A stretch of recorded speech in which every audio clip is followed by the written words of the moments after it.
Descriptive जब लिखने बैठिएगा तब आपको कहीं भी कोई दिक्कत नहीं होगा, आपको सब कुछ अपने आप माइंड में क्लिक होते रहेगा, हाँ ये होगा ये होगा ये होगा ये होगा, ठीक है। तो एकदम इत्मीनान से बिना स्किप किए हुए पूरा का पूरा, इसीलिए इसका हो जाता है दिमाग खराब कि हम जीते गए संघर्ष में, हम जीते लेकिन हमको बनने नहीं दिया जा रहा, ये कैसा नियम है, ये तो मेरे साथ नाइंसाफी हो रहा। तो इसीलिए एक संधि होता है, एक संधि। अंग्रेज लोग क्या था ना, अंग्रेज लोग भली भांति जानते थे कि जिस दिन क्या बोले, जिस दिन मैसूर और मराठा दोनों एक हो गया उस दिन हम लोग को भागना पड़ जाएगा। अंग्रेजों को हमेशा से ये डर रहता था, अंग्रेज उतना ताकतवर नहीं थे लेकिन उनका, हालांकि हम बाद में जाके सब कुछ के अलग से हम करेंगे, सहायक संधि क्या था, द्वैत शासन प्रणाली क्या था, सूर्यास्त का नियम क्या था, ये सब कुछ जमींदारी व्यवस्था क्या था, ये सब कुछ हम लोग आगे चल के हर एक टॉपिक के बारे में अलग से डिस्कस करेंगे, क्योंकि ये बहुत इंपॉर्टेंट, ये जितना तरह का संधि है बहुत ज्यादा इंपॉर्टेंट है आगे चल के। बस आपको करना क्या है कि दूसरा को जितना आप सीखते हैं दूसरा को उतना बताइए। अगर आप ए बी से पढ़े तो ए बी ही बताइए उसको, ठीक है।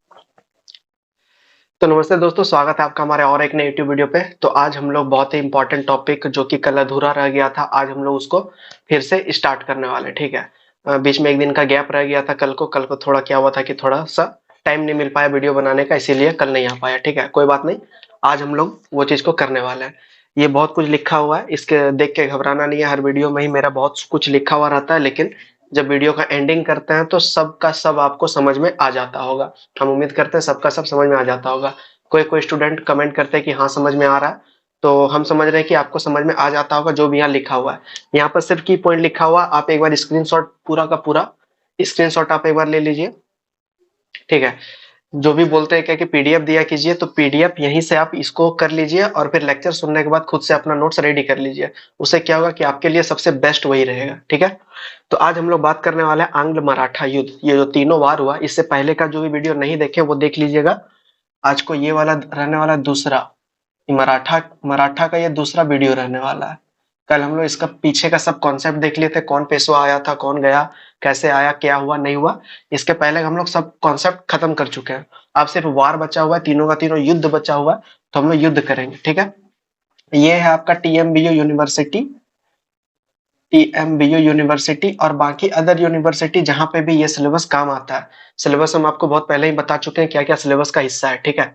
तो वो आपका डिस्क्रिप्टिव जब लिखने बैठिएगा तब आपको कहीं भी कोई दिक्कत नहीं होगा, आपको सब कुछ अपने आप माइंड में क्लिक होते रहेगा, हाँ ये होगा ये होगा ये होगा ये होगा, ठीक है। तो एकदम इत्मीनान से बिना स्किप किए हुए पूरा का पूरा वीडियो देखते रहना, कहीं भी कोई भी डाउट नहीं आने देंगे, कुछ भी कहीं दिक्कत नहीं होगा। जो भी लिखा हुआ है सब एकदम क्रिस्टल क्लियर आपके सामने आ जाएगा। और ये ऑल्सो बीपीएससी का जो बैच चल रहा है, बीपीएससी टारगेट 2024 जो चल रहा है, तो उसके लिए भी ये बहुत इंपॉर्टेंट टॉपिक है मराठा। तो दोनों को हम लोग साथ लेके चल रहे हैं। यहाँ से बहुत सारा ऑब्जेक्टिव भी आपको आज को देखने को मिलेगा, बहुत सारा ऑब्जेक्टिव जो कि अलग अलग एग्जाम में पूछा जाता है, ग्रेजुएशन में भी पूछा जाता है, यहाँ से बहुत सारा ऑब्जेक्टिव। और इसका सब्जेक्टिव क्वेश्चन भी आता है कि मराठा का उत्कर्ष और पतन पे टिप्पणी लिखे।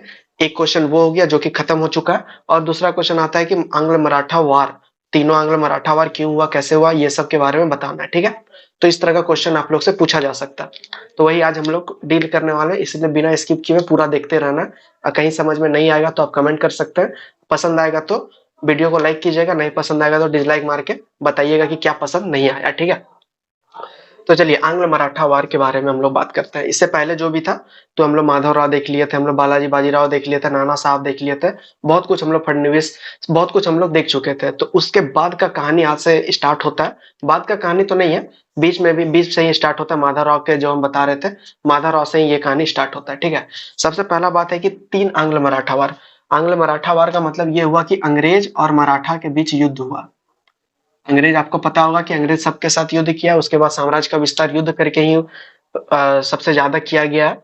तो आंग्ल मराठा वार, अंग्रेज और एक साइड मराठा, ठीक है। तो तीन गो आंग्ल फेमस मतलब कि तीन गो प्रमुख आंग्ल मराठा वार हुआ है, जो कि हम लोग को पढ़ना है, जिसमें कि प्रथम आंग्ल मराठा वार देखिए। सबसे पहला तो यही क्वेश्चन आता है कि कब से कब तक हुआ है। तो प्रथम आंग्ल मराठा वार 1775 से लेकर 1782 तक हुआ है। 1775 से लेकर 1782 तक प्रथम, और दूसरा होता है 1802 से 5, और तीसरा होता है 1817 से 19, ठीक है। हम लोग देखेंगे कि ये मराठा वार क्यों हो रहा है, और उसके बाद संधि क्या हो रहा है, संधि का महत्व क्या है, और वो मतलब संधि क्यों, ऐसा क्या परिस्थिति बन पड़ी कि संधि करना पड़ रहा है आपको जाके अंग्रेज के साथ, ठीक है। तो हम लोग ये वीडियो में पूरा का पूरा यही वीडियो आज का रहने वाला है। देखिए, प्रथम आपको याद हो गया होगा, ईस्वी याद हो गया होगा, 1775 से 82 पहला, 1802 से 5 दूसरा और 1817 से 19 तीसरा। ये 3 आंग्ल मराठा वार होता है, जिसको कि इतिहास में बहुत ही अलग इसका स्थान है आंग्ल मराठा वार का। ठीक है, तो देखिए सबसे पहले देखिए 1772 में माधवराव की मृत्यु हो जाती है। 1772, जो कि पहला वीडियो नहीं देखे होंगे उनको थोड़ा सा समझने में मुश्किल हो रहा होगा। माधवराव आता है, नाना साहब के बाद माधवराव का एंट्री होता है। तो माधवराव जैसे ही आते हैं तो कुछ समय बाद इनका कार्यकाल चलता है, और फिर जब इनकी मृत्यु हो जाती है तब उन्हीं के वंशज में, ठीक है, उन्हीं के वंशज नारायण राव और रघुनाथ राव, नारायण राव और रघुनाथ राव में एक छोटा सा संघर्ष चलता है कि कौन पेशवा बनेगा। तो ये नारायण राव कौन है?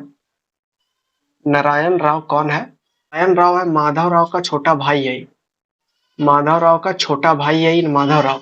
और रघुनाथ राव कौन है? यह है नाना साहब का छोटा भाई। नाना साहब का छोटा भाई है।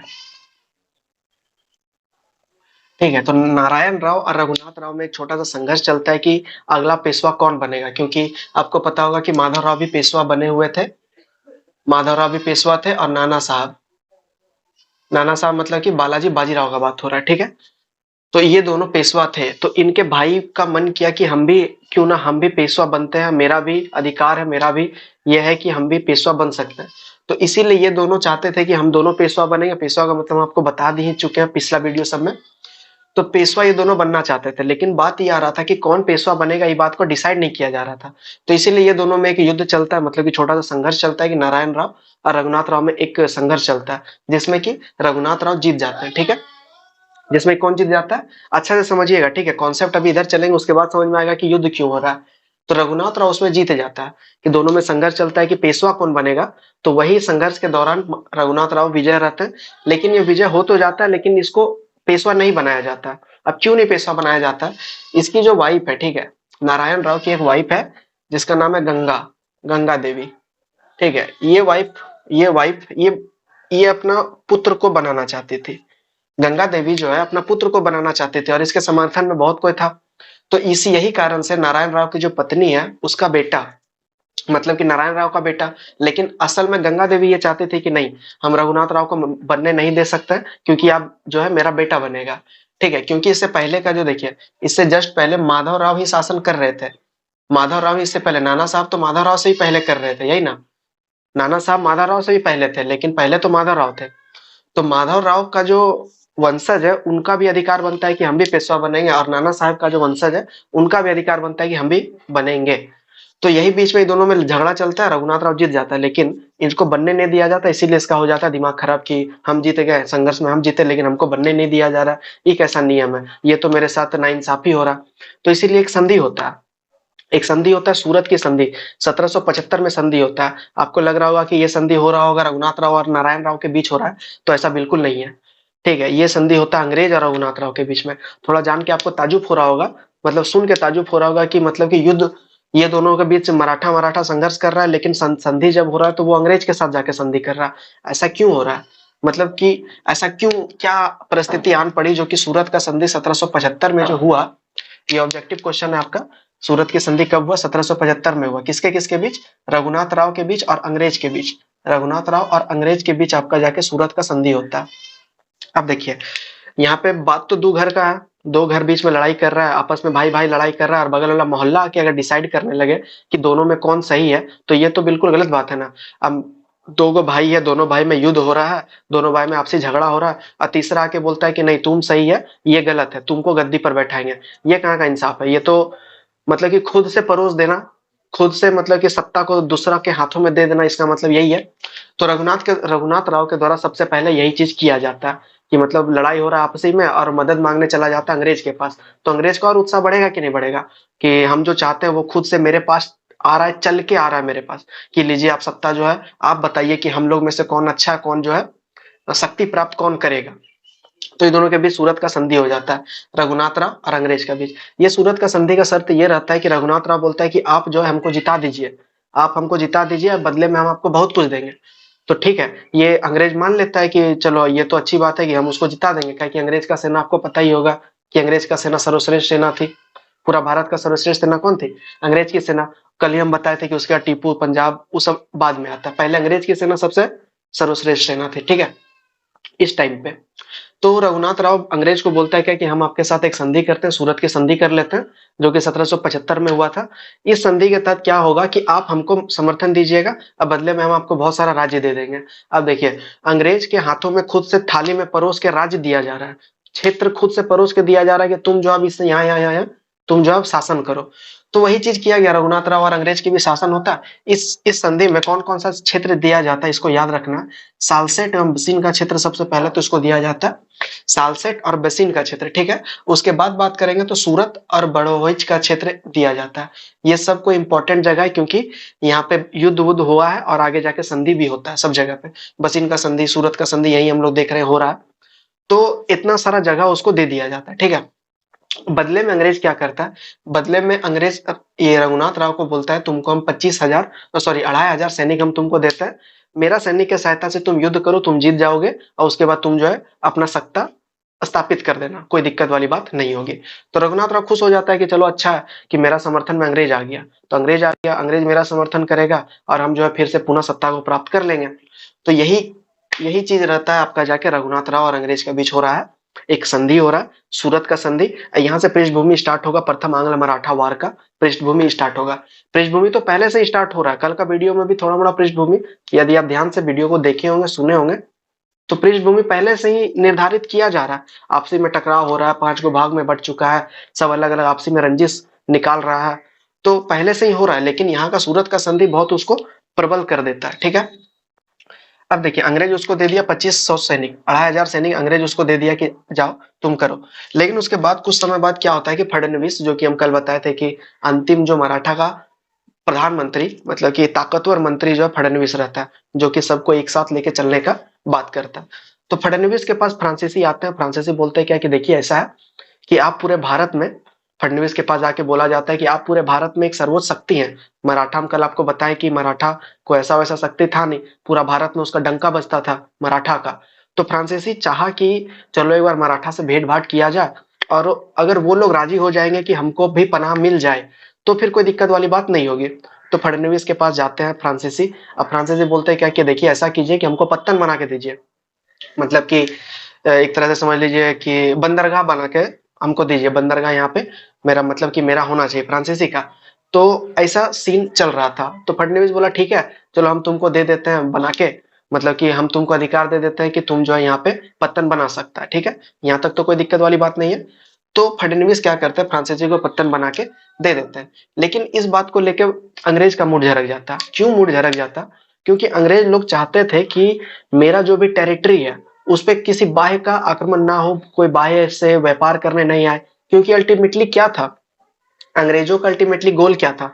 अंग्रेजों का अल्टीमेटली गोल था कि व्यापार को कैसे बढ़ाया जाए, व्यापार कितना ज्यादा से ज्यादा व्यापार किया जाए।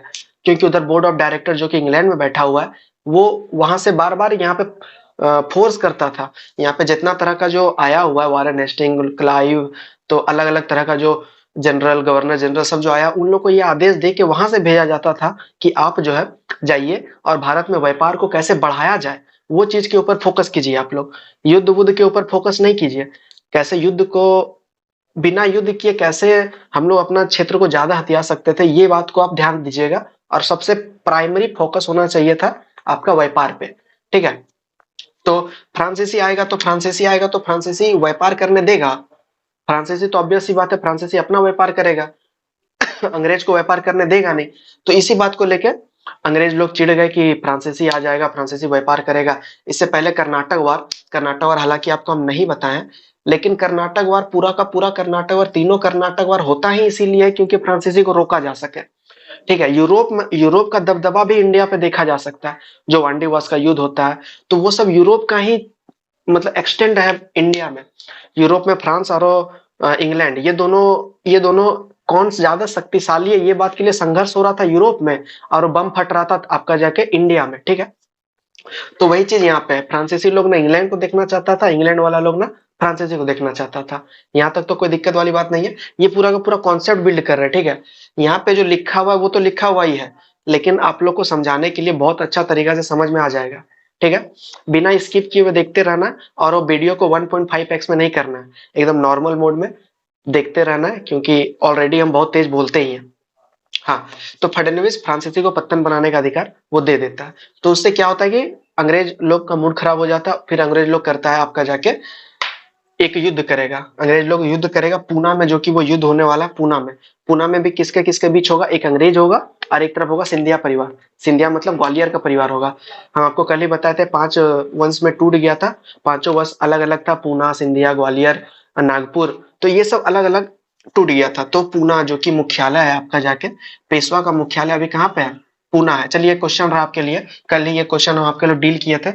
पूना को मुख्यालय किसने बनाया,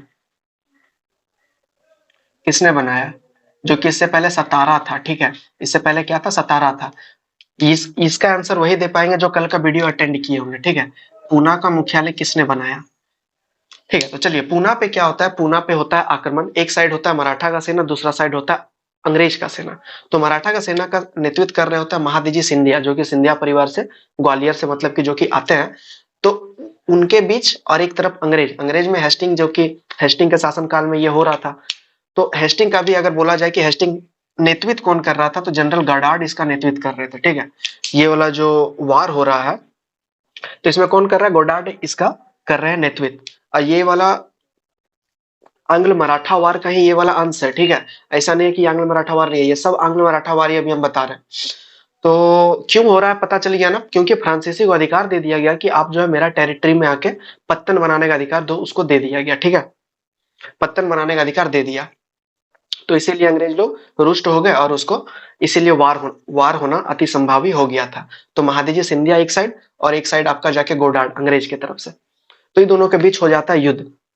ये युद्ध बहुत ही भयानक होता है, और इसमें जो है अंग्रेजों की हार होती है। मराठा द्वारा पहला बार अंग्रेजों की हार हो जाती है इसमें। और एक संधि होता है जो कि होता है बड़गांव का संधि, ठीक है। इसमें आत्मसमर्पण करना पड़ जाता है अंग्रेजों को। ये संधि होता है 1779 में, होता है बड़गांव की संधि। और आगे जाके एक और बड़गांव की संधि संधि होगा, आगे जाके एक और बड़गांव की संधि होगा, जो कि हम आगे बताएंगे, ठीक है। तो ये संधि हो रहा है 1779 में। ये युद्ध हो गया, युद्ध में कौन हार गया, युद्ध में अंग्रेज हार गया, और जीत गया आपका जाके मराठा जीत गया। तो इसीलिए एक संधि करना पड़ा, बड़गांव की संधि करना पड़ा। बड़गांव की संधि के तहत क्या हुआ, जो भी राज्य, जो कि सूरत के संधि के तहत अंग्रेजों को दे दिया गया था, जिसमें कि सूरत था, वसीम था, और उसके बाद भरोच था, उसके बाद जो भी था यहाँ पे एक सालसेट था। तो ये सब जो भी एरिया अंग्रेज को दिया गया था, वो सब पुनः जो है पुनः वापस कर लिया गया, कि अब जो है चूंकि अंग्रेज हार गया। और ये बात सत्य है कि जो हारता है उसको सब कुछ मानना पड़ता है, ठीक है। जैसे कि वर्ल्ड वार में जर्मनी को बहुत कुछ मानना पड़ा था, बहुत कुछ सहना पड़ा था, उसी प्रकार यहाँ पे अंग्रेज हारा तो अंग्रेज को तो कुछ ना कुछ मानना तो पड़ेगा ही। तो अंग्रेज को मानना पड़ा। तो क्या क्या 1775 में जो जो क्षेत्र था उसको फिर से पुनः मराठा को वापस करना पड़ा। जैसे कि यहाँ पे जो क्षेत्र था, ये वाला 1775 में सूरत की संधि के तहत रघुनाथ राव और अंग्रेज के बीच जो संधि हुआ था, उसमें बहुत सारा राज्य दे दिया गया था अंग्रेज को।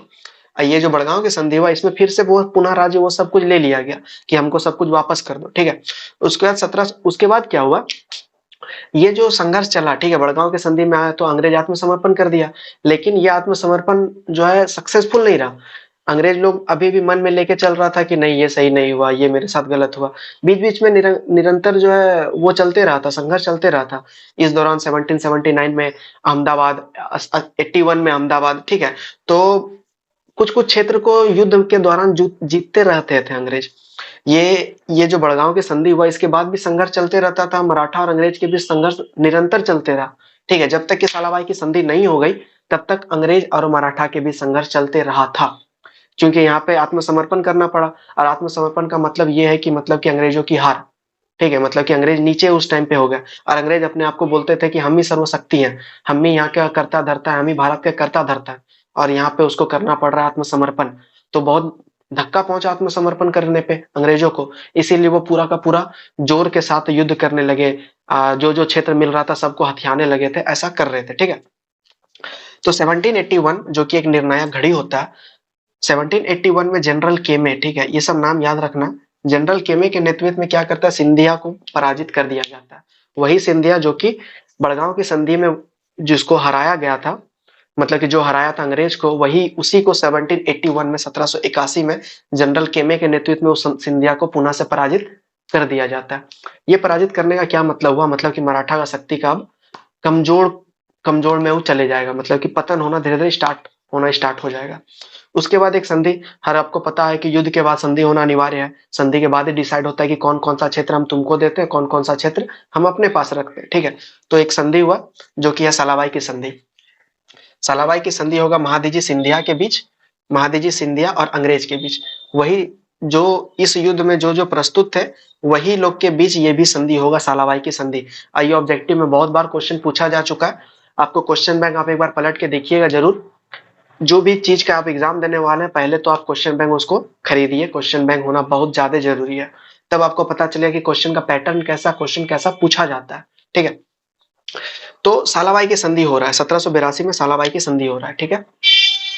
ये संधि में बहुत ही मतलब कि रोचक बात ये रहता है कि अच्छा, हैदर अली के देखिए, हैदर अली क्या होता है इस संधि में रोचक बात ये होता है कि उस टाइम पे जो ये वार चल रहा है 1775 से 82 का जो वार चल रहा है, इस टाइम पे मैसूर अपना उत्कर्ष पे रहता है, ठीक है। मैसूर का उत्थान, अभी इसके नेक्स्ट टॉपिक हम लोग मैसूर ही करने वाले हैं। पूरा का पूरा मैसूर और पूरा का पूरा हैदराबाद मतलब कि निजाम और पूरा का पूरा मराठा, ये तीनों बहुत ही ज्यादा एक दूसरे से इंटरलिंक है। ये तीनों को स्वतंत्रता पूर्वक नहीं पढ़ा जा सकता। अभी जो हम लोग पढ़ रहे हैं इसको आपको बस मोटा मोटा हम बता रहे हैं कि हाँ ऐसा ऐसा हुआ था, ठीक है। लेकिन जब हम लोग जनरल के बारे में पढ़ेंगे कि वॉरेन हेस्टिंग कब आया, क्लाइव कब आया, मिंटो कब आया और वो सब कब आया, तो उस दौरान जब हम लोग इस फिर से इस चीज को पढ़ेंगे तब एक दूसरे को खतरनाक इंटरलिंक कर लेंगे, ठीक है। तब बहुत ज्यादा मजा आएगा कि अरे ऐसा खतरनाक खतरनाक। अभी अभी हम मैसूर का कहानी बताने जाएंगे तो फिर इधर का कहानी छूट जाएगा। मैसूर भी बहुत ज्यादा इंपॉर्टेंट है, इसका नेक्स्ट टॉपिक हम लोग मैसूर ही करेंगे, कोई दिक्कत वाली बात नहीं है। तो सालाबाई की संधि हो गया। सालाबाई की संधि का महत्व क्या हुआ, देखिए संधि का महत्व क्या हुआ। संधि का महत्व से ये हुआ कि अंग्रेज जो है अब हैदर अली के ऊपर अब ज्यादा फोकस करना वो लोग स्टार्ट कर दिए, क्योंकि इधर मराठा का तो अब खत्म हो गया। मराठा, ये सालाबाई की संधि के बाद 20 साल का विराम लग जाता है अंग्रेज और मराठा के बीच। मतलब कि अब कोई वार तार नहीं होगा, अब अंग्रेज और मराठा खुशी खुशी रहेंगे कि अंग्रेज अपना अलग टेरिटरी में जिएगा और मराठा अपना अलग टेरिटरी में जिएगा। इससे क्या हुआ, इससे अंग्रेज को जो है मैसूर के खिलाफ षड्यंत्र रचने का या फिर मैसूर के खिलाफ कुछ करने का जो है मौका मिल गया, हैदर अली के खिलाफ। हैदर अली, ठीक है। ये बीए पार्ट 3 का आप लोग का ये इस बार का क्वेश्चन भी हो सकता है आ जाए कि हैदर अली का मूल्यांकन करें, हैदर अली का जीवनी का मूल्यांकन करें। इसलिए हैदर अली के बारे में हम अलग से डिटेल से बहुत उसका वीडियो लाएंगे। हैदर अली और टीपू सुल्तान का जानना बहुत जरूरी है। अंग्रेज लोग, देखिए अंग्रेज लोग क्या था ना, अंग्रेज लोग भली भांति जानते थे कि जिस दिन, क्या बोले, जिस दिन मैसूर और मराठा दोनों एक हो गया उस दिन हम लोग को भागना पड़ जाएगा। अंग्रेजों को हमेशा से ये डर रहता था। अंग्रेज उतना ताकतवर नहीं थे लेकिन उनका दिमाग ताकतवर था। अंग्रेज शक्ति के मामले में तो ताकतवर थे ही, लेकिन उसका दिमाग जो है शक्ति से ज्यादा ताकतवर था। अंग्रेज को ये पता था कि जिस दिन मैसूर और मराठा एक हो गए उस दिन हम लोग को इंडिया छोड़ के जाना पड़ेगा। इसीलिए वो बीच बीच में ऐसा कुछ ना कुछ करते रहते थे जिससे कि भारत में कि जितना भी राजा है भारत में कोई भी सहयोग ना कर पाए, एक दूसरे को मतलब कि एक दूसरे का समर्थन ही ना कर पाए, ऐसा ये लोग करते थे, ठीक है। तो अंग्रेज ने हैदर अली का अलग रखा और मैसूर के मामलों में पूर्ण स्वतंत्रता मिली। मैसूर के मामले में पूर्ण स्वतंत्रता मिलने से क्या हुआ, अब जो है मैसूर का जो टेंशन है वो थोड़ा मोड़ा कम हो गया। मैसूर का टेंशन क्यों खत्म हो गया ये तो कल के बारे में बताएंगे, अभी मोटा मोटी बता देते हैं कि मैसूर जो है एक ऐसा राज्य था जो कि पूरा तरह से ये निर्णय ले चुका था कि अंग्रेजों को अब यहाँ से भगा देना है, ठीक है। वो क्या किया था मैसूर वाला लोग फ्रांस के साथ मित्रता करना स्टार्ट किया था। फ्रांस के साथ मित्रता करना, उसका जो है आर्मरी को सीखना, उसका कैसे बम बनाता है, कैसे क्या करता है, अपना सेना को संगठित करना, सब कुछ मैसूर कर रहा था फ्रांसीसी के सहयोग से। आज जो कि आपको पता होगा जो कि इंग्लैंड को पसंद बिल्कुल नहीं था, जो कि इंग्लैंड को यही कारण से यहाँ पे एक युद्ध भी देखना पड़ता है। पूना में एक युद्ध जो होता है वो उसी के कारण होता है क्योंकि फ्रांसीसी को पत्तन बनाने का अधिकार दे देता है। कौन देता है? फडणवीस दे देता है, ठीक है। तो ये वाला जो है आपका पोर्शन, हमको उम्मीद करते हैं ये वाला पोर्शन समझ में आ गया होगा। थोड़ा मोटा ज्यादा सीरियस हो रहा है क्या? अच्छा ठीक है, आपसे सीरियस, आप सीरियसनेस से आप नहीं पढ़ा रहे, आप थोड़ा मजा से हम लोग पढ़ते चलेंगे, ठीक है। ये वाला कॉन्सेप्ट वाला चीज था इसीलिए थोड़ा मोड़ा सीरियस होना पड़ता है। बिना सीरियस का तो पढ़ाई आपको पता है कि होगा ही नहीं। तो ये वाला उम्मीद करते हैं कि ये वाला सेक्शन पूरा का पूरा क्लियर हो जाएगा कि प्रथम मराठा वार क्यों हो रहा है, प्रथम मराठा वार कैसे हुआ, कौन कौन सा संधि हुआ, कौन कौन सा रोल उसमें प्ले कर रहा है, ठीक है। देखिए इसमें मेन याद रखने वाला क्या बात है कि सूरत का संधि 1775 में हो रहा है, ठीक है। उसके बाद और याद रखने वाला बात है कि पूना में एक युद्ध होता है जिसका कि नेतृत्व करते हैं गार्डार्ड, नेतृत्व करते हैं जो कि हेस्टिंग तभी गवर्नर रहते हैं। उसका देखते हैं 1779 में बड़गांव की संधि हो रही होती है जिसमें कि अंग्रेज लोग जो आत्मसमर्पण कर देते हैं। घुटना टेकवा दिया था ठीक है, घुटना टेकवा दिया था महादजी सिंधिया, ऐसा हम आपको बताए थे, कल ही बताए थे कि सिंधिया और होलकर, ये दोनों आप लोग थोड़ा माइंड में लेके चलिएगा कि दोनों इंपॉर्टेंट है, ठीक है ना। उसका देखिए सालाबाई की संधि 1782 में हो जाता है, क्योंकि उसको हरा दिया जाता है 1781 में। 1781 में जनरल केमी के द्वारा सिंधिया को हरा दिया जाता है, इसीलिए सालाबाई की संधि हम लोग को देखने को मिलता है। सालाबाई की संधि देखने के बाद जो है मैसूर से स्वतंत्र हो जाता है अंग्रेज, कि अब जो है मैसूर के ऊपर फोकस करना है। लेकिन 20 साल का विराम यहाँ तो लग गया, लेकिन कुछ ना कुछ ऐसा घटना होते रहा, कुछ ना कुछ ऐसा मराठा के बीच में ही ऐसा कुछ ना कुछ होते रहा कि फिर से सेकेंड वार का निमंत्रण मराठा ने खुद ही दे दिया। अंग्रेज का कुछ उसमें रोल नहीं है, मराठा खुद ही जो है फिर से अंग्रेज को निमंत्रण दिया कि आप आइए, मेरा मदद कीजिए। मतलब मराठा को जब जब प्रॉब्लम होता था, अपना भाई भाई में प्रॉब्लम, अपना पिता पुत्र में प्रॉब्लम, अपना चचेरा भाई अपना में प्रॉब्लम, जब जब मराठा को प्रॉब्लम हुआ, वो दौड़ के अंग्रेज के पास गया कि अंग्रेज भाई साहब मेरा मदद कर दीजिए, मेरा मदद कर दीजिए, बदले में आपको जो भी मांगिएगा हम दे देंगे, बदले में हम 4-5 राज्य दे देंगे, ठीक है। अरे भैया ये क्या मतलब हुआ, तुम लोग जब घर में लड़ाई कर रहे हैं तो घर में पापा से जाके बात करो कि क्या हुआ नहीं हुआ, पापा इसका सलाह दीजिए नहीं दीजिए, तो अंग्रेज के पास ही लोग जा रहा है। इसका मतलब यही है साफ तौर पे कि वो लोग जो है अंग्रेज को उस टाइम पे अपना अपना अपने से ज्यादा होशियार, अपने से ज्यादा हुनरबाज, अपने से ज्यादा शक्तिशाली उस टाइम पे वो लोग समझते थे, इसीलिए ना बार बार जा रहा है, कुछ भी हो रहा है तो वो अंग्रेज के पास ही जा रहा है, ठीक है। अभी हम लोग यहाँ पे देखने को मिलेगा कि वो बार बार अंग्रेज के पास ही जा रहा है। और आपसी रंजिश, ठीक है, मराठा का सबसे मेन रीजन मतलब कि रहा है आपसी रंजिश, एक दूसरे पे विश्वास नहीं। अभी हम लोग यहाँ देखेंगे, जब हम लोग ये पढ़ेंगे तो हम लोग वो चीज के ऊपर डील करेंगे, ठीक है। तो देखिए सेकेंड वर्ल्ड वार हो रहा है आपका जाके 1803 से लेकर 1805 के बीच, सेकेंड वर्ल्ड वार, अति वर्ल्ड वार बोल रहे हैं सेकेंड जो है ना आंग्ल आंग्ल मराठा वार हो रहा है 1803 से लेकर 1805 के बीच, ठीक है। ये बेसिकली क्या होता है, ये होता है फ्रांसीसी अधिकार को रोकने का एक एक्सटेंशन है। ये वाला भी आप लोग देखें कि फ्रांसीसी को रोकने का ये एक्सटेंशन है, और ये भी है फ्रांसीसी को रोकने का एक्सटेंशन, और कर्नाटक वाली फ्रांसीसी को रोकने का एक्सटेंशन। एक्सटेंशन का मतलब होता है कि विस्तार, ठीक है, फ्रांसीसी को रोकने का विस्तार। ये वाला भी युद्ध वही हम लोग को देखने को मिलता है कि हम बताएं कि अंग्रेज बिल्कुल नहीं चाहते थे यूरोप के मार्केट में अंग्रेज का डंका बजता था। अंग्रेज बिल्कुल ये नहीं चाहते थे कि यूरोप में कोई अन्य व्यापारी आए, मतलब इंडिया में कोई अन्य यूरोपीय व्यापारी आए और यहाँ से वही सब चीज वहां निर्यात करे जो कि हम लोग करते हैं। इससे क्या होगा कि अंग्रेज का जो जितना आमदनी है, कमाई है, वो रुक जाएगा, ठीक है ना, वो रुक जाएगा। तो इसीलिए वो बिल्कुल नहीं चाहते थे, ना डच को चाहते थे, ना पुर्तगाल को चाहते थे, ना फ्रांसीसी को चाहते थे, किसी को वो नहीं चाहते थे। वो चाहते थे कि सिर्फ हम रहे यहाँ पे, और और बाद बाकी काम तो हम लोग के इंडियन कर दिए। मैसूर में देखते हैं, अवध में देखते हैं, बंगाल में देखते हैं, फिर ये मराठा में देखते हैं, ये लोग सब खुद ही अंग्रेज का काम आसान कर दिया था, ठीक है। तो खैर यहाँ पे देखिए ये हो गया फ्रांसीसी अधिकार का रोकने का ये नतीजा था। सहायक संधि थोपने का प्रयास किया गया। सहायक संधि देखिए, सहायक संधि बहुत ही इंपॉर्टेंट है यहाँ पे। सहायक संधि कोई छोटा मोटा हलवा चीज नहीं है, ये बहुत ही बड़ा कॉन्सेप्ट है, अंग्रेजों के द्वारा लादा गया ये बहुत कॉन्सेप्ट है। हालांकि ये फ्रांसीसी के द्वारा सबसे पहले लाया गया था, डुप्ले के द्वारा ये लाया गया था। क्वेश्चन बहुत बार पूछता भी है, डुप्ले डुप्ले के द्वारा सबसे पहले लाया गया था, और निजाम मतलब कि हैदराबाद के साथ सबसे पहले सहायक संधि किया गया। यहाँ पे दो क्वेश्चन आपके पास बन रहा है कि सहायक संधि का सबसे पहला प्रयोग कौन किया था, तो सबसे पहला प्रयोग डुप्ले किया था। और भारतीय राज्यों में सबसे पहला राज्य कौन है जो सहायक संधि को स्वीकार किया था, तो वो हैदराबाद ऐसा राज्य है पहला, ठीक है। यहाँ तक तो कोई दिक्कत वाली बात नहीं है। तो वही चीज जो है अब ये देखिए, पहले ये देखिए कि ये टाइम पीरियड किसका है। ये टाइम पीरियड आपको दिखेगा वेलेजली का टाइम पीरियड आपको दिखेगा, ठीक है, जो कि आपका जाके 1798, ठीक है, 1798 में ये बनते हैं गवर्नर। तो ये टाइम पीरियड रहता है। और वेलेजली को बोला जाता है सहायक संधि का विस्तारवादी। वेलेजली ने किया था, भले ही डुप्ले स्टार्ट किया, लेकिन सहायक संधि को चरम पे पहुंचा दिया वेलेजली ने, ठीक है। ये सहायक संधि क्या था पहले उसके बारे में थोड़ा मोड़ा जान लेते हैं, थोड़ा स्पीड से ही चलेंगे क्योंकि बहुत कुछ कवर करना है, ठीक है। सहायक संधि क्या है, तो सहायक संधि में होता यह है कि अंग्रेज लोग मतलब कि अंग्रेज लोग जहां जिसके साथ भी सहायक संधि कर रहे हैं, इसका मतलब उसके उसके ऊपर आपको तो सबसे पहला तो वो बोलेगा, मतलब कि जो कर रहा है सहायक संधि, मान लीजिए अंग्रेज और मराठा के भी सहायक संधि हो रहा है, ठीक है। इस यहीं से एग्जांपल देके हम लोग देख लेते हैं, अंग्रेज और मराठा के भी सहायक संधि हो रहा है, ठीक है। तो अंग्रेज अपना सेना को मराठा के पास रख देगा, और वो जो सेना रखेगा उसका पैसा भी मराठा ही देगा। क्यों देगा, क्योंकि मराठा अब तो अंग्रेज जो है सेना भेज दिया मराठा के पास, मराठा ताकतवर हो गया क्योंकि अब अंग्रेजों का सेना आ गया उसके हाथ में। और वो उसको पैसा देने देगा भी, इसका रख रखाव खर्चा वर्चा सब कुछ मराठा उसको देख रेख करेगा। ये हो गया पहला। ठीक है, दूसरा क्या होगा कि जिसके साथ भी सहायक संधि करेगा वो दूसरा राज्य किसी को भी एंट्री ही नहीं करने देगा।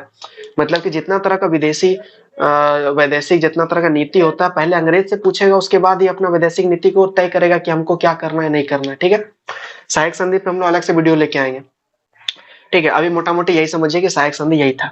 तो सहायक संधि मराठा के ऊपर थोपने का प्रयास किया गया, लेकिन मराठा लोग के बीच में अधिक चल रहा था, संघर्ष वंघर्ष चल रहा था। तो बहुत सारा फडणवीस से पहले, ठीक है, फडणवीस जब बनते, फडणवीस की मृत्यु से पहले फडणवीस इसका बहुत घोर विरोध करते हैं कि नहीं सहायक संधि, क्योंकि फडणवीस ज्ञाता आदमी थे ना, तो वो चाहते थे कि नहीं सहायक संधि हम नहीं करेंगे, सहायक संधि जहां कर लेंगे इसका मतलब हम अंग्रेजों के आधिपत्य में आ जाएंगे, जो अंग्रेज बोलेगा वही हमको करना पड़ेगा। उठना कैसे है, बैठना कैसे है, दूसरा से मैत्री कैसे करना है, दूसरा से युद्ध कैसे करना है, सब कुछ मतलब कि अंग्रेज के कंट्रोल में आ जाएगा। इसीलिए फडणवीस इस बात को नहीं मानते हैं। लेकिन फडणवीस की जैसे मृत्यु हो जाती, हाँ, तो अब हम लोग आगे का कहानी स्टार्ट करते हैं। बीच में थोड़ा सा ब्रेक आ गया था, थोड़ा सा कॉलेज जाना पड़ गया हमको, तो आधा घंटा का वीडियो ऑलरेडी बन चुका है। ठीक है, हम लोग कहाँ तक किए हुए थे, हम लोग सहायक संधि तक, यही वीडियो में हम लोग पूरा खत्म कर देंगे, देखते हैं, ट्राई करते हैं। ठीक है, हम लोग सहायक संधि पढ़ लिए थे, सहायक संधि में देखे क्या कि कैसे कैसे सहायक संधि क्या होता है नहीं होता। हालांकि हम बाद में जाके सब कुछ के अलग से हम करेंगे, सहायक संधि क्या था, द्वैत शासन प्रणाली क्या था, सूर्यास्त का नियम क्या था, ये सब कुछ जमींदारी व्यवस्था क्या था, ये सब कुछ हम लोग आगे चल के हर एक टॉपिक के बारे में अलग से डिस्कस करेंगे, क्योंकि ये बहुत इंपॉर्टेंट, ये जितना तरह का संधि है बहुत ज्यादा इंपॉर्टेंट है आगे चल के समझने का, कि कैसे अंग्रेज लोग घुसा, कैसे अंग्रेज लोग का शासन ज्यादा मजबूत होते चला गया, ये बहुत इंपॉर्टेंट है जानने के लिए। ठीक है, तो देखिए सहायक संधि थोपने का प्रयास किया गया था मराठा के ऊपर, लेकिन मराठा लोग नहीं माना। फडणवीस के मृत्यु से पहले, मतलब कि जब तक फडणवीस थे जिंदा तब तक उन्होंने जो है इसका विरोध किया कि नहीं हम लोग सहायक संधि स्वीकार नहीं करेंगे। लेकिन जब फडणवीस की मृत्यु, कल बताया था कि 1800 ईस्वी में फडणवीस की जब मृत्यु हो जाती है, तो उसके बाद कोई भी उसका विरोध करने वाला पर्सन ही नहीं बचता है। कोई भी सहायक संधि को समझ नहीं पाता है कि सहायक संधि क्या है नहीं है, तो इसीलिए उसका कोई विरोध करता नहीं है, इसीलिए सहायक संधि लाद दिया जाता है। ठीक है, उसका देखिए होलकर और सिंधिया के बीच संघर्ष होता है। होलकर और सिंधिया के बीच संघर्ष, कल बोले थे कि होलकर और सिंधिया बहुत इंपॉर्टेंट है, तो ये दोनों के बीच संघर्ष चलता है। इधर हम लोग देखते हैं तो इधर भी रघुनाथ राव और नारायण राव के बीच संघर्ष चल रहा था। ठीक है, हो सकता है यहाँ पे थोड़ा सा लाइट अभी आ गया है, क्योंकि थोड़ा रात हो गया, तो यहाँ पे लाइट होगा, यहाँ पे थोड़ा सा लाइट होगा, लेकिन चिंता की कोई बात नहीं है।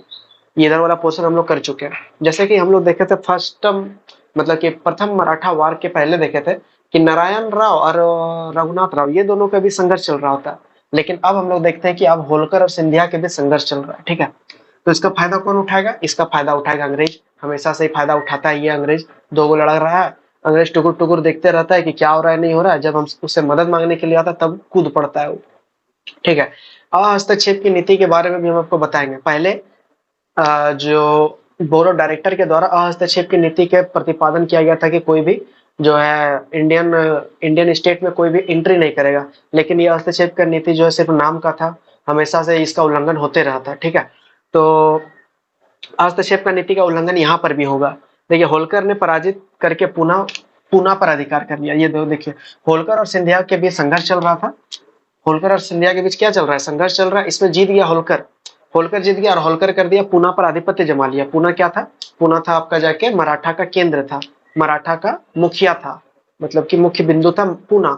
तो वहां पे होलकर ने सिंधिया को हरा दिया और पूना पर अपना आधिपत्य कर लिया। तो उससे क्या हुआ, पूना में जो आपको पता होगा, पूना में कौन था, पूना में था पेशवा। अब पेशवा में इस टाइम चल रहा होता है बाजीराव द्वितीय का टाइम चल रहा होता है। ठीक है, तो बाजीराव द्वितीय घबरा गया कि अरे यार हमारा जगह से हमें को निकाला जा रहा, अब हम क्या करें नहीं करें।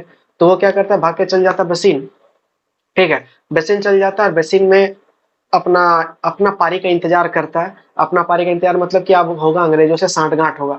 जिस प्रकार यहाँ पे नारायण और रघुनाथ राव में झगड़ा होता है तो रघुनाथ राव चले जाता है अंग्रेज के पास, उसी प्रकार यहाँ पे होलकर और सिंधिया के बीच होता है झगड़ा। और वो बाजीराव प्रथम, बाजीराव द्वितीय, मतलब बाजीराव द्वितीय, ये बाजीराव द्वितीय। तो बाजीराव द्वितीय क्या करता है, ये चला जाता है अंग्रेज के पास, और अंग्रेज के पास जाता है, एक संधि होता है जिसका नाम होता है बेसिन की संधि। ठीक है, ये वाला संधि होता है बाजीराव द्वितीय, मतलब मराठा और अंग्रेजों के बीच एक संधि हो जाएगा 1802 में। अभी तक हम लोग कितना संधि पढ़े, अभी तक हम लोग एक पढ़े सूरत की संधि, एक पढ़े बड़गांव का संधि, एक पढ़े सालाबाई का संधि और एक पढ़े बसीन का संधि। ये सब संधि हम अलग से आप लोग को दे देंगे, टेलीग्राम में दे देंगे, टेलीग्राम में सबको जुड़े हुए रहिएगा। टेलीग्राम में सब कोई को जुड़ना है, वहाँ पे हम बहुत कुछ अपडेट करते रहते हैं, बहुत कुछ देते रहते हैं, ठीक है। टेलीग्राम में जुड़ जाइए आप लोग सबको, नीचे डिस्क्रिप्शन में लिंक मिल जाएगा। चलिए इधर आते हैं। वेलेजनी ने पुनः पूना को प्राप्त करवाया, या पुनः प्राप्त करवाया, इसका क्या मतलब है? इसका मतलब यही है कि वेलिजली जो है, वेलिजली अपना सेना और बाजीराव द्वितीय की सेना, ये दोनों आपस में साठ-गांठ किया। बाजीराव बोला क्या कि आप जो है हमको बाजीराव द्वितीय बोलते हैं क्या कि आप जो है हमको अपना मेरा जो राज्य है उसको वापस करवाइए, पूना जो हमको वापस करवाइए, बदले में आप जो मांगिएगा हम उसको देंगे। ठीक उसी प्रकार जैसे कि सूरत के संधि के साथ हुआ था। सूरत के संधि में रघुनाथ राव बोलते हैं क्या अंग्रेज को कि आप जो है मेरा साथ दीजिए, बदले में हम आपको बहुत सारा राज्य दे देंगे, ठीक है। उसी प्रकार यहाँ पे वेलेजली के टाइम में बाजीराव द्वितीय ऐसा इसके सामने रखता है। तो उसके बाद क्या होता है, अंग्रेजी संरक्षण स्वीकार कर लिया। देखिए इसका महत्व क्या होता है, अब हम लोग वो देखते हैं। महत्व मतलब कि ये वाला युद्ध के बाद क्या होता है, अंग्रेजी संरक्षण स्वीकार कर लिया, इसका मतलब सहायक संधि को स्वीकार कर लिया गया, अंग्रेजी के प्रभुत्व को स्वीकार कर लिया गया है, क्योंकि बाजीराव द्वितीय जो है अंग्रेज का शासन काल अब मानने वाले हैं, ठीक है। अब गुजरात देखिए, बहुत सारा जो रीजन है, गुजरात, ताप्ती, नर्मदा का मध्य के प्रदेश और तुंगभद्रा के सीमावर्ती क्षेत्र कंपनी को दे दिया जाता है। ठीक उसी प्रकार जैसे कि आप दोनों में तुलना करके देख लीजिए कि दोनों में क्या डिफरेंस है एक ही चीज, लड़ाई हो रहा है दो भाई का बीच, यहाँ पे भी लड़ाई हो रहा है दो परिवार के बीच, लेकिन एंट्री कर रहा है आपका जाके ब्रिटिशर्स। सेम चीज यहाँ पे और सेम चीज यहाँ पे, बस फर्क ये है कि ईयर चेंज होगा और जगह का नाम चेंज होगा।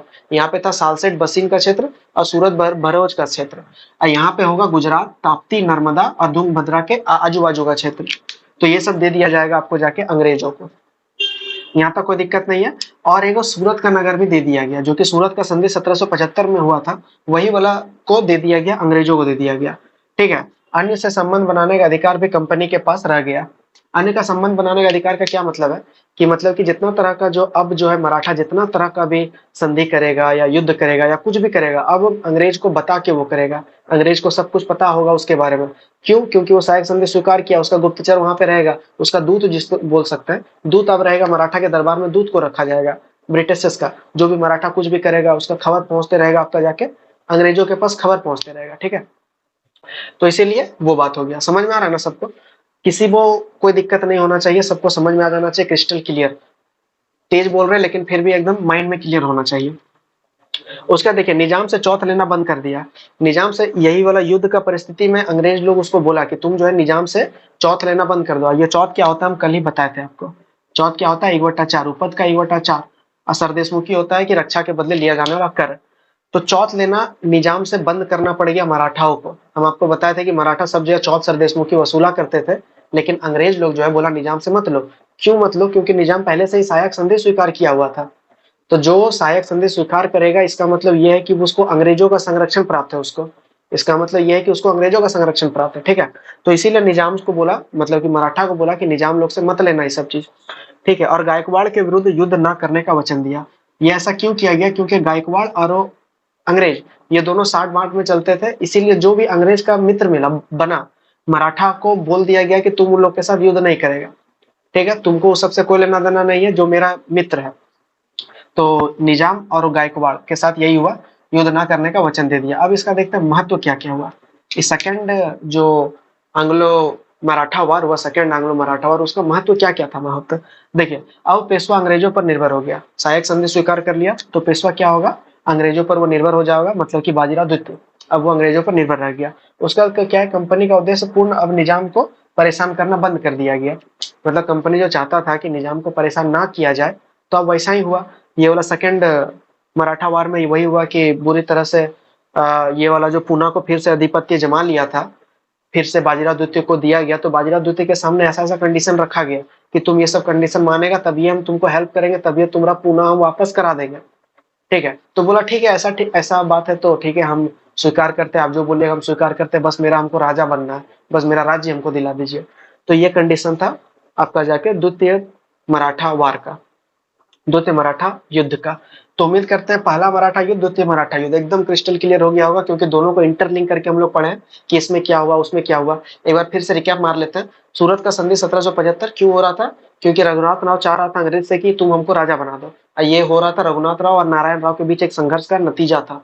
ठीक है, उसके बाद बहुत सारा क्षेत्र उसको दे दिया जाता है। उसका देखते हैं क्या कि फडणवीस जो है फ्रांसीसी को पत्तन बनाने का अधिकार दे दिया जाता है, जिससे कि इंग्लैंड परेशान हो जाता है। इसलिए पूना में एक विद्रोह हो जाता है। पूना में एक युद्ध होता है। युद्ध में कौन होता है? इधर होता है महादजी सिंधिया और इधर होता है आपका जाके हेस्टिंग्स के नेतृत्व में होता है गार्डर्ड। ठीक है, इतना कुछ बात समझ में आ गया। उसका बड़गांव का संधि होता है, जिसमें कि अंग्रेजों को आत्मसमर्पण करना पड़ जाता है। उसका सलावाई की संधि 1782 महादजी सिंधिया और फिर अंग्रेजों के बीच होता है। सेम वही चीज यहाँ पे देखने को मिलता है, सिर्फ ईयर चेंज रहता है यहाँ पे। एक 1803 से लेकर 1805 तक होगा आपका जाके सेकंड मराठा वार। ठीक है, उसके बाद बसीन की संधि 1802 में बसीन की संधि हो जाएगा। अब बसीन की संधि के तहत बहुत कुछ अंग्रेजों से मराठा से छीन लिया जाता है। अब मराठा के पास देखा जाए तो कुछ भी नहीं बचा है। जो भी आप करेगा वो अंग्रेज से पूछ के करेगा, तो इसके पास बचा ही क्या है? कुछ नहीं बचा इसके पास। इसीलिए तीसरा आंग्ल मराठा महज एक औपचारिकता है, क्योंकि अब मेन काम पेशवा का नहीं रहा। मेन काम अब एंट्री होगा पिंडारियों का। अब आप लोग को सुनने में कभी सुने होंगे पिंडारी। तो पिंडारी क्या होता है समझिए कि मराठा अभी तक तो देखिए मराठा कमजोर हो चुका है, मराठाओं में तो दम रहा नहीं, लेकिन मराठा लोग मजबूत थे। ठीक है, उन लोग का मन से मजबूती था। अभी भी वो लोग अभी भी चाहते थे कि अंग्रेजों को पराजित कर दिया जाए, लेकिन वो डायरेक्ट काम नहीं कर सकते थे। डायरेक्ट काम करते तो आपको जाके पता चल जाता अंग्रेज को कि ये लोग जो विद्रोह का भावना पनप रहा है, युद्ध करने का रणनीति बना रहा है, क्योंकि गुप्तचर तो वहां पे था उसका। तो इसीलिए एक पिंडारी जो है, पिंडारी का एंट्री होता है। पिंडारी वैसे लोग होते हैं जो कि मराठाओं का अंदर से मदद करता है। मतलब किसी को दिखता नहीं है कि पिंडारी लोग मदद कर रहे हैं, लेकिन फिर भी वो अंदर से मदद करते हैं। एक तरह से ये समझ लीजिए कि मराठा का सपोर्ट करने के लिए पिंडारी आया। ठीक है, और पिंडारी को कोई नहीं जानता था कि ये पिंडारी नाम का भी कुछ होता है। ठीक है, लेकिन ये लोग एक नहीं होता आपसी गुट बना रहा है, अंदर अंदर अंदर ही अंदर पूरा एकदम लौ हथियार तैयार कर रहा है कि चलो मार करेंगे ये वो। तो वो था पिंडारी। लेकिन पिंडारियों को हेस्टिंग खत्म कर देते हैं, मार दिया जाता है। ठीक है, अभी चलेंगे। अंतिम चरण हेस्टिंग्स के ने पूरा किया था। देखिए हेस्टिंग दो को आपको मिलेगा। ठीक है, एक है आपका जाके वॉरेन हेस्टिंग, एक है लॉर्ड हेस्टिंग। ये वाला जो शासन पीरियड हो रहा है, ये हो रहा है वॉरेन हेस्टिंग के टाइम पीरियड का, ये वाला हो रहा है। ठीक है, और ये वाला हो रहा है लॉर्ड हेस्टिंग के टाइम पीरियड का। दोबारा बुलाया जाता है कि आइए, यहाँ पे कुछ ठीक ठाक नहीं चल रहा है, आप आइए देखिए क्या हो रहा है। ठीक है, इससे पहले जस्ट पहले अफगान वार चल रहा होता है। अंग्रेज वैसे अभी उधर नहीं जाएंगे हम लोग। अफगान वार चल रहा होता है, बहुत सारा कुछ एक टाइम पे। जैसे हम लोग पढ़ते हैं ना, तो मॉडर्न में बहुत कुछ एक ही ईयर में हो रहा है। दो दो ईयर का अंतराल में कभी ये हो रहा है, कभी वो हो रहा है, कभी यहाँ वार, कभी वहां वार। लेकिन जितना तरह का भी वार हुआ, सब वार को दबा दिया गया। जितना तरह का युद्ध हुआ, सबको दबा दिया गया। अंग्रेज लोग कहीं नहीं भागा। ठीक है, जब आगे चल के हम लोग देखेंगे कि राष्ट्रवाद का जब उदय होता है, तो राष्ट्रवाद मॉडर्न मॉडर्न राष्ट्रवाद का उदय कैसे होता है, उसमें क्या क्या गुण था, क्यों अंग्रेज उसको दबा नहीं पाए। उसके बाद स्टार्ट होता है नॉन कॉपरेशन। ठीक है, मतलब कि ये सब देखिए, युद्ध मतलब विरोध तो करना ही है, लेकिन विरोध का जरिया युद्ध नहीं होना चाहिए। युद्ध अगर आपकी युद्ध करके अगर विरोध कीजिएगा, मतलब आपका लाठी डंडा भाला उला से अगर आपको विरोध करना है, तो आपको दबा दिया जाएगा। क्योंकि सरकार के पास उतना क्षमता है कि कितनों आप ताकतवर है, लेकिन उसको आप गिरा सकते हैं। पुलिस, उसके पास पुलिस है, उसके पास सेना है, आर्मी है, उसके पास यहाँ तक कि न्यूक्लियर वेपन भी है। तो दिक्कत नहीं है। युद्ध मतलब कि बोलने का मतलब ये है कि आगे चल के, अभी तो ये मॉडर्न वाला एज दूसरा एज चल रहा है, लेकिन जब से नेशनलिज्म स्टार्ट होता है, मतलब कि मन में राष्ट्रीयता की भावना जब से पनपती है, उसके बाद ये सब खत्म। ये युद्ध बुद्ध हाथ तलवार लेके नहीं होता। उसके बाद होता है क्या कि शांति धर्म ढंग से युद्ध होता है, और उसको दबाया नहीं जा सकता। उसको शांति ढंग से दबाया नहीं जा सकता युद्ध को। ठीक है, अच्छा थोड़ा स्लिप हो गया, कोई बात नहीं। अंतिम चरण हेस्टिंग्स ने पूरा किया। देखिए आपसी कलह स्टार्ट फिर से हो जाता है। ये बार बार अंग्रेज अति ये इसका जो है मराठा का सबसे बड़ा टेंशन यही है कि बार बार जो है अपने में लड़ने लगता है, बार बार अपने में कुछ ना कुछ करने लगता है। तो फिर से ऐसा ही होता है, लेकिन इस बार उस टाइप का नहीं होता, इस बार पिंडारियों वाला होता है। ठीक है, तो पिंडारियों देखिए वॉरेन हेस्टिंग जो है, लॉर्ड हेस्टिंग, सबसे इंपॉर्टेंट काम उसका यही है। अगर पूछ लिया जाए कि हेस्टिंग का सबसे इंपॉर्टेंट क्या है, तो थर्ड मराठा वार। थर्ड मराठा वार सबसे उसका इंपॉर्टेंट है। और थर्ड मराठा वार में बोला जाता है क्या कि भारत का सर्वश्रेष्ठ शक्ति को निरस्त कर दिया जाता है, उसको परास्त कर दिया जाता है, उसको खत्म कर दिया जाता है। क्योंकि मराठा एक ऐसा शक्ति था जो कि पूरा का पूरा भारत पे डंका बजता था उसका। ठीक है, तो पिंडारियों का उन्मूलन का श्रेय किसको जाएगा? हेस्टिंग को जाएगा। यहाँ तक तो कोई दिक्कत नहीं है। उसका देखिए हेस्टिंग ने पेशवा, सिंधिया तथा भोसले से असम्मानजनक संधि किया। अब देखिए पहले से ही हम लोग देख रहे हैं पहले से स्थिति क्या है, पहले से स्थिति सभी जगह कमजोर हो रहा है, चाहे वो पेशवा का बात करे, चाहे सिंधिया का बात करे, चाहे भोसले का बात करे, चाहे आपका जाके कहीं का भी बात करें, पांचों को जो था, पांचों में से कहीं का भी बात करेंगे तो सब जगह स्थिति कमजोर होते जा रहा था, धीरे धीरे धीरे धीरे करके कमजोर हो रहा था। तो हेस्टिंग को मौका मिला था कि यही मौका है कि ये लोग को जो है और दबा दिया जाए और इसको उठने का मौका ही नहीं दिया जाए। तो वही किया गया हेस्टिंग्स के द्वारा। ये सबके सबसे अपमानजनक संधि किया गया और सबके राज्य क्षेत्र को सबको ले लिया गया अपने अधीन, मतलब कि अंग्रेजों के अधीन कर लिया गया। अब अंग्रेज ही सर्वसत्ता हो गया। बोला जाता है क्या कि एक थाली में परोस करके दे दिया गया अंग्रेजों को पूरा मराठा राज्य, मराठा ही नहीं पूरा का पूरा भारत को एक थाली में करके सजा करके दे दिया गया अंग्रेज को कि लीजिए आपके लिए ही सब कुछ बना हुआ है।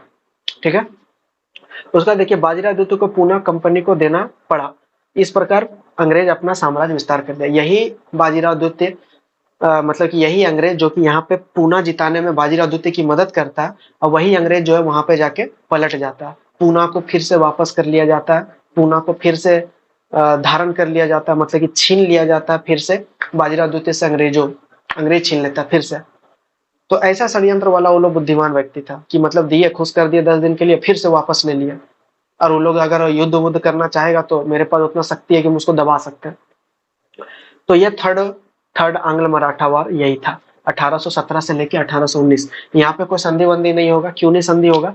संधि इसलिए नहीं होगा क्योंकि अब संधि का जरूरत क्या है, पूरा का पूरा मराठा राज्य को जब ये अपने विलीन कर लिया, अपने में समा लिया। क्योंकि पूना क्या है, पूना है वहां का पूना पूना है मराठा का जाके केंद्र बिंदु। अब पूना को ही जब अंग्रेज कब्जा में ले लिया तो अब क्या जरूरत है संधि करने का। इसका मतलब ये है कि पूरा का पूरा मराठा साम्राज्य अब उसका हो चुका है। ठीक है, एक ये इसी के टाइम पीरियड में मतलब कि इसी के आसपास एक नेपाल के साथ युद्ध चल रहा होता है। ठीक है, गोरखा रेजिमेंट के साथ युद्ध चल रहा होता है।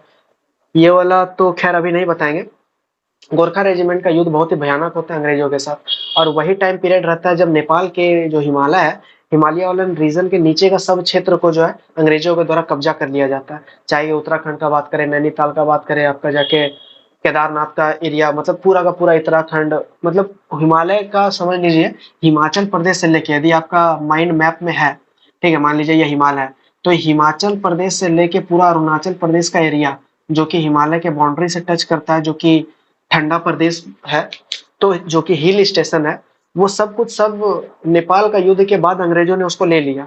और वहां पे डलहौजी ब्रिज, तो डलहौजी कैंप, तो फलना चिलना, क्योंकि अब जो है अस्थायी रूप से अंग्रेज यहाँ पे व्यापार करना स्टार्ट कर देते हैं अस्थायी रूप से। इसीलिए उसको परिवार लाने का जरूरत पड़ता है। तो परिवार उन लोग को कहाँ रखे, तो यही सब परिवार रखे क्योंकि सब ठंडा प्रदेश है और इंग्लैंड में भी ठंडा प्रदेश है। तो इसीलिए एक नेपाल युद्ध तो खैर वो अलग का कहानी है, यहाँ पे उस कॉन्सेप्ट को घुसाना सही नहीं है।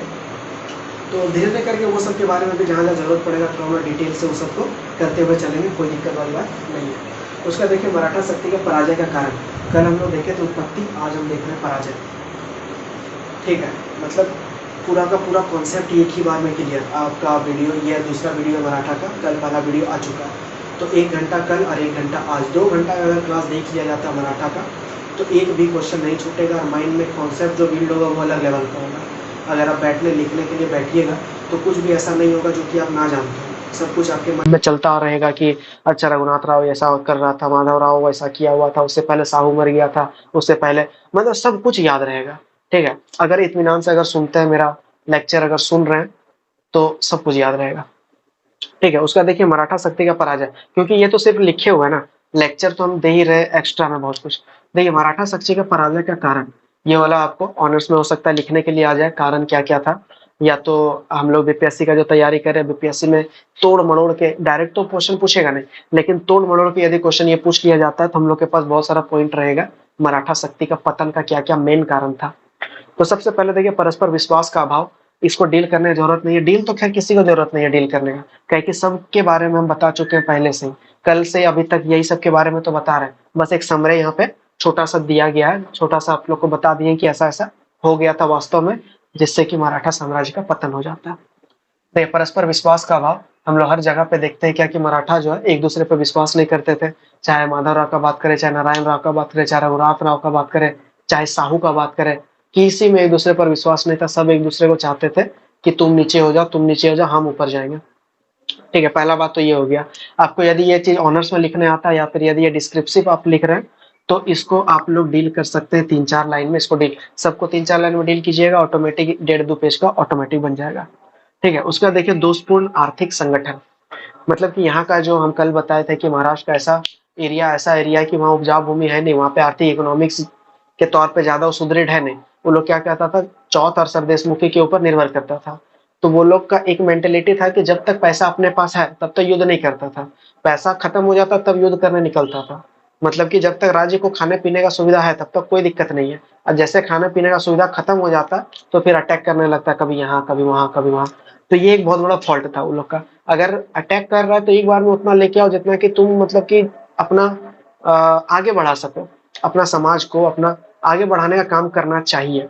लेकिन ऐसा नहीं किया गया, पैसा लाया गया, उसको ऐश मौज किया गया, उसके बाद छोड़ दिया गया। तो उसका देखिए विकेंद्रीकरण, विकेंद्रीकरण में हम लोग देखें ही कि 5 गो भाग में टूट जाता है। 5 गो भाग क्या क्या होता है कल ही बता दिए हुए, तो 5 भाग में वो टूट जाता है, इसी ये भी इसका मेन फैक्टर रहा है। ठीक है, उसका देखिए आर्थिक विषमता, यही कि पैसा वैसा का वहां पे कमी हो गया था, पैसा नहीं रहा, ज्यादा रहता था, कृषि उपजाऊ नहीं था। तो ये बहुत बड़ा फैक्टर, मतलब जितना भी है सबको मेन मेन फैक्टर ये सब कुछ। उसका देखिए दोषपूर्ण सैन्य व्यवस्था, आपका सैनिक कितना ही क्यों ना मजबूत हो, यदि उसको संगठित ढंग से सुसज्जित वे से अगर उन लोग को खड़ा नहीं किया जाए तो वो सेना कोई काम का नहीं है। इसी प्रकार मराठा भी कोई वो सुसज्जित सेना नहीं था। जब शिवाजी के टाइम में था तो गोरिल्ला युद्ध चलता था।